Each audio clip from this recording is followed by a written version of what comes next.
Picture this. West Berlin, 1977. Two anonymous lovers meet in secrecy and steal a kiss on a bench in front of the Berlin Wall. Above them, armed soldiers in a guard tower scour the scene. What was this couple's story, and what would motivate anyone to pick this setting for a love affair? Today's artist wasn't sure, so using his imagination, he filled in the details. The result was a song that, although initially unpopular, went on to inspire generations to beat the odds, if just for one day. Get ready, because today it's us against the world, next on Professor of Rock. Hey music junkies, Professor of Rock, always here to celebrate the greatest artists and the greatest songs of all time.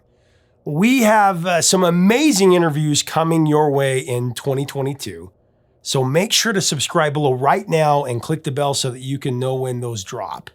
Also, be sure to look us up on Patreon. There you're going to find more content that helps us to keep this a daily channel. And take a look at our new vintage year shirts up here at ProfessorRock.com. Great selections honoring some awesome years in music and great artists. Sorry, I have a little bit of a cold, so I apologize about that. It's time for another edition of Number One in Our Hearts. This show, of course, honors the songs that were so unbelievably great. They absolutely should have been number one on the Billboard Hot 100, but for whatever reason, these songs just came up short. On previous episodes, we've covered Message in a Bottle by The Police, Tiny Dancer by Elton John, and Night Moves by Bob Seger. But today we're giving the number one spot in our hearts to David Bowie, his monumental anthem, Heroes. Oh, we can be heroes. So in the latter half of 1976, David Bowie moved with his family to Switzerland. There he was hoping to escape the Los Angeles drug scene that had begun to take over his life. His addiction to cocaine had become costly, not only to his physical well-being, but also his talent and his wallet. Drug abuse was wreaking havoc on his career, so David Bowie decided to break away, get sober, and recommit to what he loved the most, his music. Unfortunately, his marital relationship had been strained for some time, and within a few months, David set out on his own. He eventually moved into a small apartment in West Berlin with friend and singer Iggy Pop. Apparently, David Bowie was attracted to Berlin because, as he put it, it was a city made up of bars for sad, disillusioned people to get drunk in. Bowie seemed to fit the bill at that time, but for a recovering drug addict whose marriage was falling apart, it was the perfect escape. I drink all the time. Though David Bowie spent much of his time lingering in these bars and taking in the local culture, the Berlin years were a prolific period for him in terms of songwriting. There, Bowie teamed up with famed ambient musician Brian Eno and producer Tony Visconti to release 3 albums between 1977 and 1979. The trio of albums, of course, would be known as the Berlin Trilogy. The first album was the avant-garde art rock offering Low, which was an experimental breakaway from previous albums. It featured songs with vocals on side 1, and then eerie dreamscape instrumentals on side 2.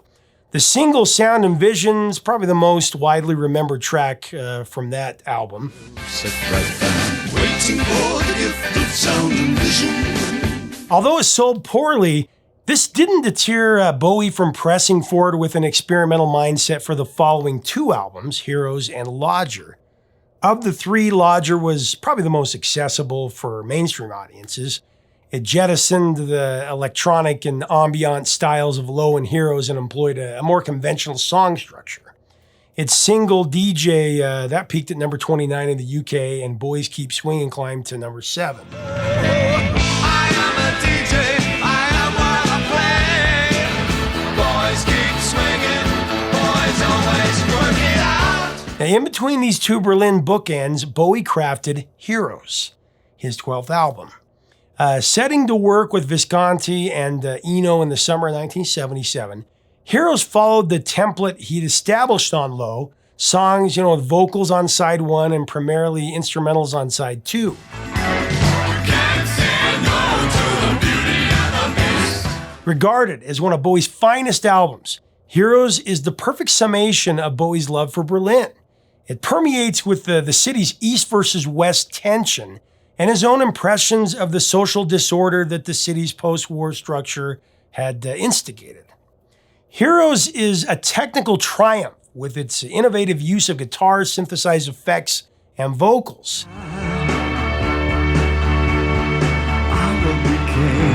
Singles from the album included Heroes, the title track, of course. This was recorded in Berlin at the Hansa studio, which stood about 20 or 30 meters away from the infamous Berlin Wall. The way that the control room was situated, you could peer straight out the window at the wall. From the top of it, Russian Red Guards brandishing submachine guns scanned the area with binoculars. It was an atmosphere that was as exhilarating as it was frightening. Against this iconic and domineering backdrop, an astonishing situation unfolded. David Bowie noticed that underneath a guard tower on top of the wall, a boy and a girl would meet on a bench each day.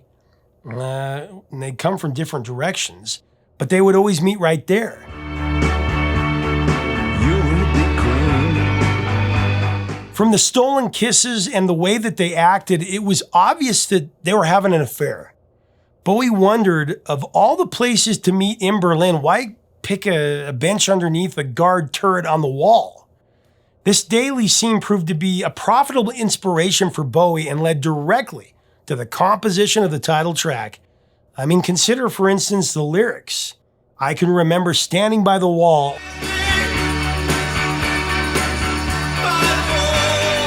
and the gun shot above our heads, and we kissed as though nothing could fall.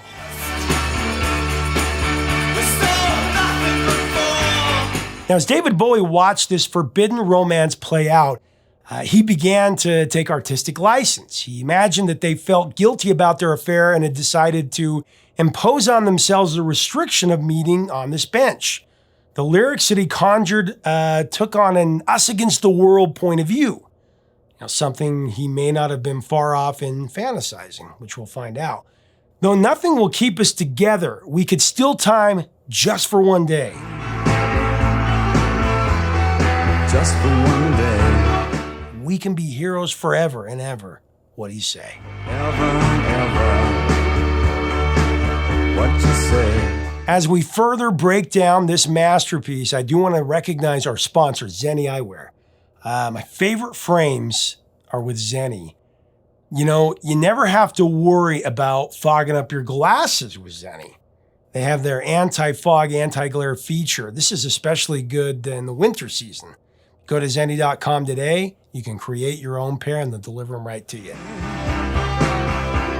We'll keep us together. Now, for the title, Bowie chose Heroes, which he bracketed in quotes to add a dimension of irony. The couple may have been heroes in their own minds, but as anyone who has been cheated on can testify, the act is far from heroic.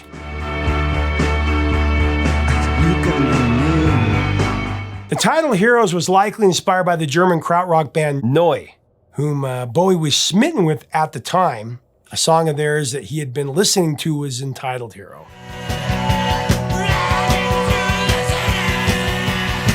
David liked their work so much that he even invited their guitarist Michael Rother to collaborate with him on the album.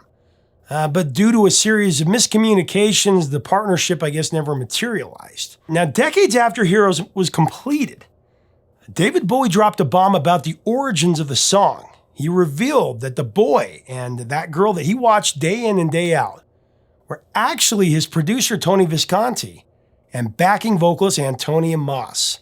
Bowie had restrained himself from naming names for years, maintaining a cloak of anonymity around the entire situation. But in 2003, David Bowie said, "I'm allowed to talk about it now. I wasn't at the time. I always said it was a couple of lovers by the Berlin Wall that prompted the idea. Actually, it was Tony Visconti and his girlfriend. Tony was married at that time. I think possibly the marriage was in the last few months. I could see that Tony was very much in love with this girl, and it was that relationship which sort of motivated the song." Just for one day. This revelation, added a new layer of understanding to the meaning of the song, since David was actually privy to what was happening between these two lovers. Maybe some of the artistic liberties that he took were a lot more real than he previously let on. Tony talked about it as well, years after the fact. The way that he told the story, David Bowie already had some of the lyrics before he found out about the affair. One day in the studio, David said that he needed some time to finish writing, so he asked everyone if they could just go for a walk outside. After the crew stepped out, David Bowie spied Tony and Antonia stealing a kiss in front of the Berlin Wall. This was the exact spark that Bowie needed to complete the lyrics. When they came back into the studio, Bowie had a big smile on his face. He said, "I saw you, and you've made it into the song."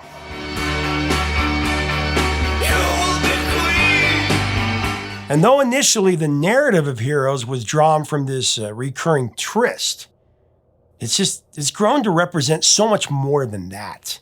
The central tenet of Heroes points to two regular people dreaming of a better life together. And this in the face of extreme oppression and adversity. It's an against the odds sort of narrative, which only makes the Berlin Wall and all it represented a more fitting inspiration. For an undercurrent to this song, Bowie drew upon the separation of Berlin's east-west divide.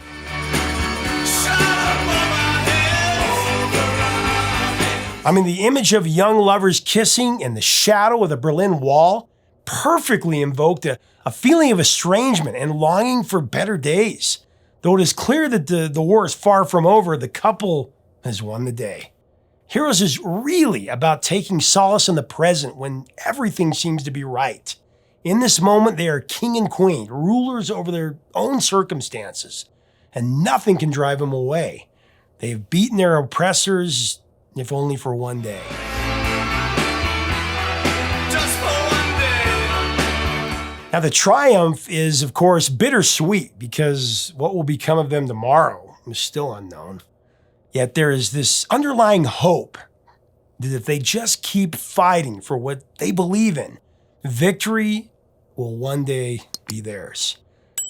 Of course, Bowie's dramatic vocal delivery makes the lyrics all the more powerful. His passion, his urgency, it convinces you that with enough grit, enough perseverance, and sheer will, that you too can win in the end, whatever that adversity may be.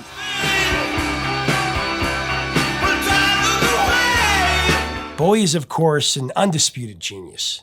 But a lot of the credit of Heroes' excellence must also go to producer Tony Visconti.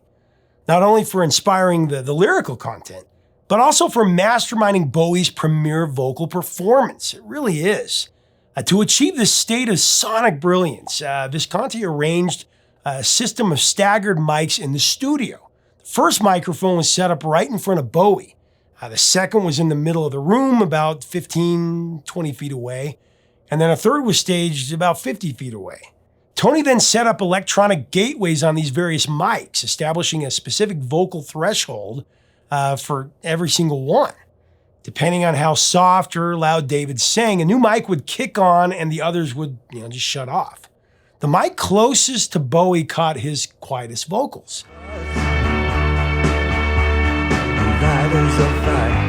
But as the song progressed, David sang louder and louder, aiming for the more distant mics. The result was an echoey, roomy sound in which we can hear David Bowie straining his voice to project across the studio. It was just magical.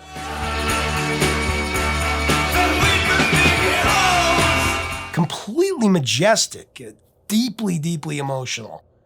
So powerful.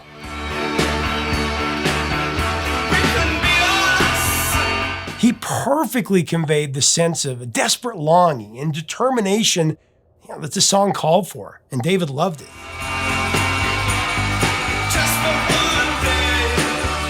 And really, it is that same longing and determination that successive generations have felt when they listen to this song.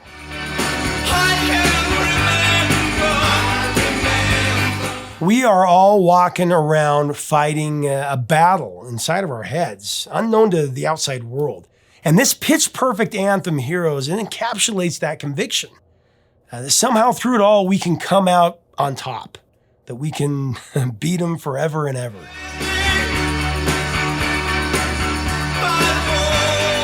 Heroes, the album, was released in October 1977. Although a considerable commercial success in the UK, reaching number 3, it actually faltered in the US. It peaked at only number 35. Heroes would only make it to number 24 on the UK singles chart, and a second single, Beauty and the Beast, reached number 39. You can't say no to the Beauty and the Beast. Neither would chart in the US. However, in the week after David Bowie's death, Heroes finally made the top 20 in the UK, leaping into the chart at number 12, and went to number 11 on the US Hot Rock and Alternative Songs chart. So much bigger than this chart position. What's on the other side? Heroes has been featured in a number of film, TV shows. There was Godzilla in '98, The Replacements in 2000. Like dolphins can't swim. Perks of Being a Wallflower, that was in 2012, and Lego Batman in 2017. Oh, we come to heroes. On TV, it's been in Cold Case, We can be us. Heroes, the TV show, Top Gear, The Simpsons, a regular show. Just for one day. And of course, it was used to great effect in Stranger Things, the Peter Gabriel version, which is my favorite cover. Truly genius level. Oh, we can be heroes. Speaking of covers, Heroes was covered by Blondie, that was in 1980. I will be clean. Queen and Mick Ronson and Bowie in 1992, the tribute to Freddie Mercury. Like dolphins can't swim. Oasis, Forever and ever. Wallflowers, We can be heroes. Bon Jovi, We could be heroes. Coldplay, U2, Just for one day. Depeche Mode, We can be heroes. and of course the aforementioned Peter Gabriel. You know, many consider Heroes to be David Bowie's greatest moment. It's a song that has only become even more highly regarded with the passage of time. Certainly the sonic picture he created of two lovers kissing under the shadow of the Berlin Wall is one of the strongest images that David Bowie or anyone else has ever produced. In a moment that was clearly meant to be, Bowie played Heroes in a performance that had his stage pushed up against the Berlin Wall. This was during his Glass Spider tour in June 1987, just a year and a half before the wall would come down. You would be my queen. Bowie said it was one of the most emotional performances I've ever done. I was in tears. We heard that a few of the East Berliners might actually get the chance to hear the thing, but we didn't realize in what numbers they would. And there were thousands on the other side that had come close to the wall. So it was like a double concert where the wall was the division.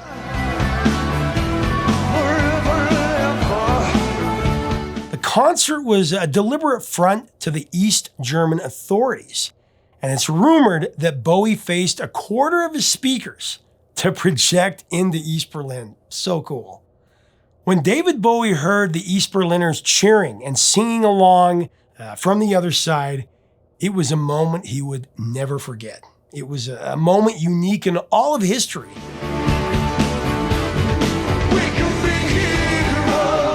I mean, here was David Bowie performing a song that paid homage to humanity's resilience in the face of tyranny and oppression. Not only that, he was playing it in the same town where he'd written it a decade earlier, and against the background of one of the most totalitarian symbols in Cold War history.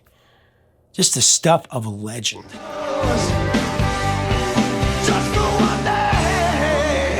You know, I've loved this song since first listen.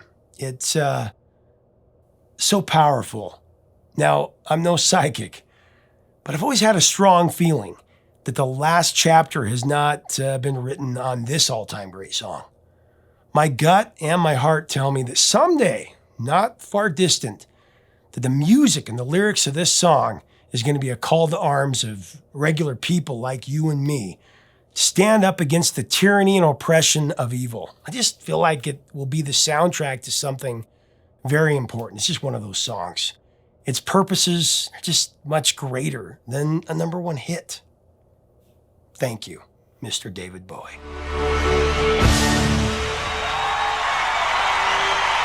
Leave us a comment about David Bowie and this immortal song, Heroes. Tell us about your memories. Let's have a great discussion about this in the comments below. If you enjoyed this episode, be sure to check out our other David Bowie shows on Space Oddity and Under Pressure with Queen. And if you haven't already, make sure to subscribe below. Hit that bell so that you don't miss out on the great interviews we have coming down the line in 2022. We're a daily channel here. So if you want to help us out on Patreon, that helps us keep the music alive and our merch. Till next time, 3 chords and the truth, my friends.